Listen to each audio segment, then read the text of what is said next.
This is video number 92 for all of the instruments, and in this video we're going to learn about whole notes and whole rest. So open up your book to page 37, look at the very top of the page there. You see right there your new kind of note.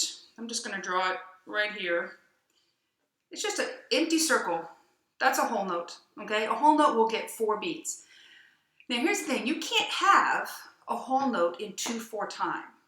Can't exist. It can't exist. Why is that? 2/4 time only has 2 beats in a measure. This has 4 beats. It won't fit.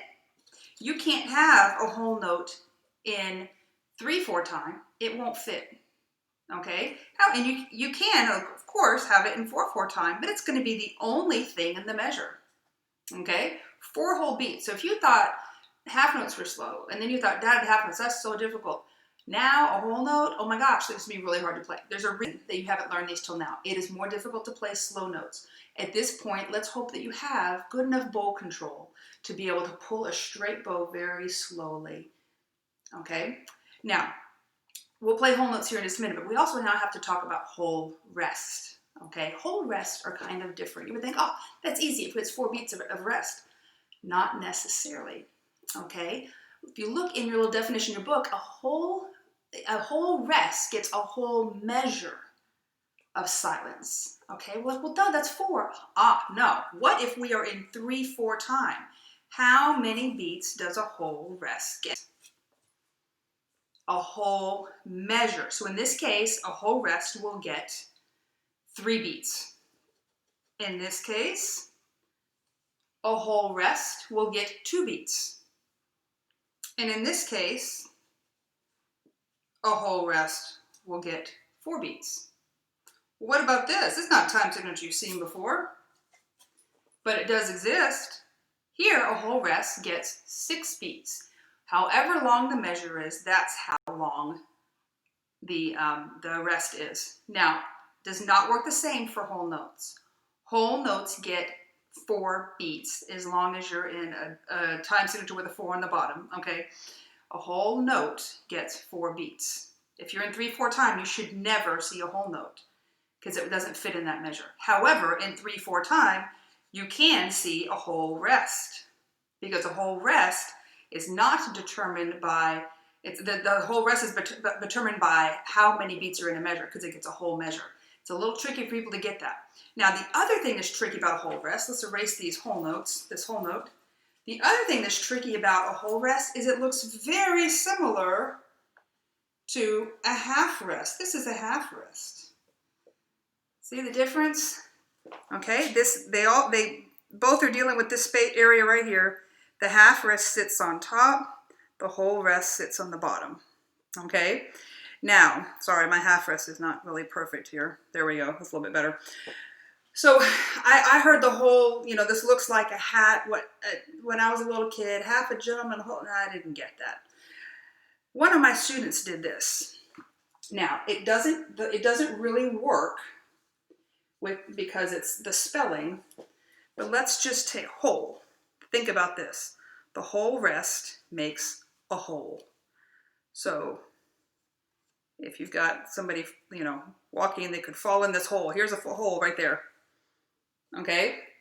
If you think of the whole rest as making a hole in the ground, you might be able to do the difference. The other thing is a whole rest will get the whole measure. So there shouldn't really be anything else in that measure.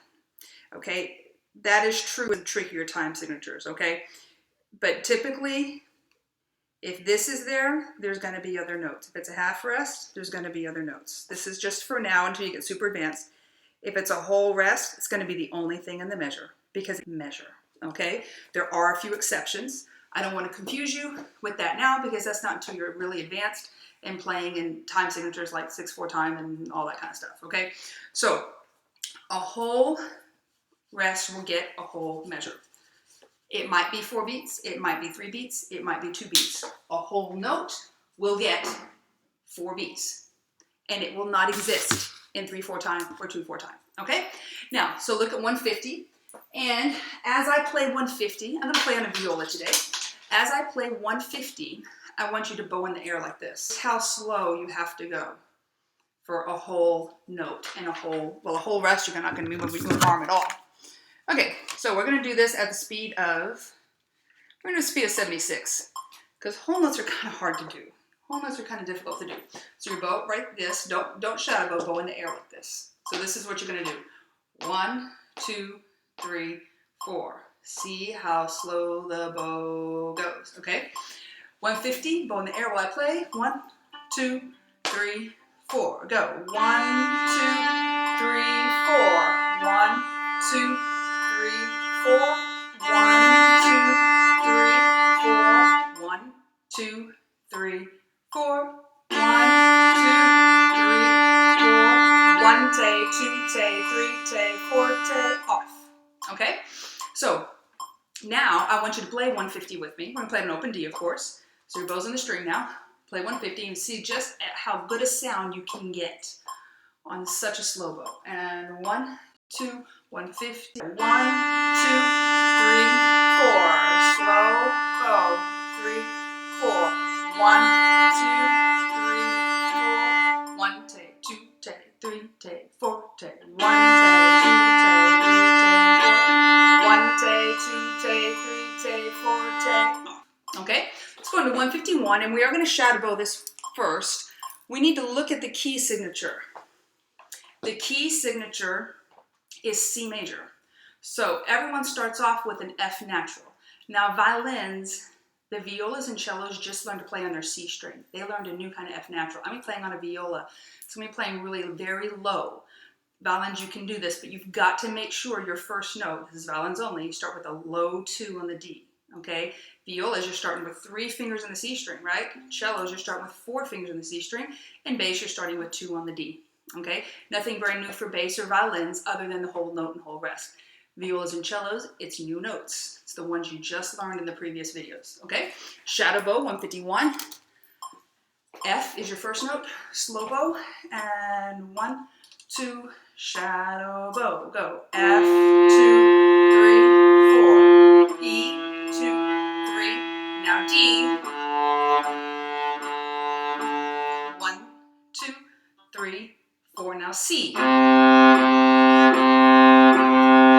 tay, 2 tay, 3 tay, 4 tay, off. I hope that didn't confuse you, but you should have started on a low 2 in the D and ended with 3 fingers in the G string. Okay? Basses, you should start a second finger on the D string, and you should end it with second finger on the A string. Violas and cellos, it's all your notes on the C string. Play it now, 151, and 1, 2, slow bow, play with me. 1, 2, F, now E, 2, 3, now D. 1, 2, 3, 4, C. 1 tay, 2 tay, 3 tay, 4 tay, off. Okay? So, practice a little bit before, and especially violas and cellos, get really good at your C string notes, because when we do the next video, 152, you're going to need to know your C string notes really well. Okay? So, practice with your whole notes. Again, I used 76. You might want to try them even slower to see if you can get a good sound on your whole notes.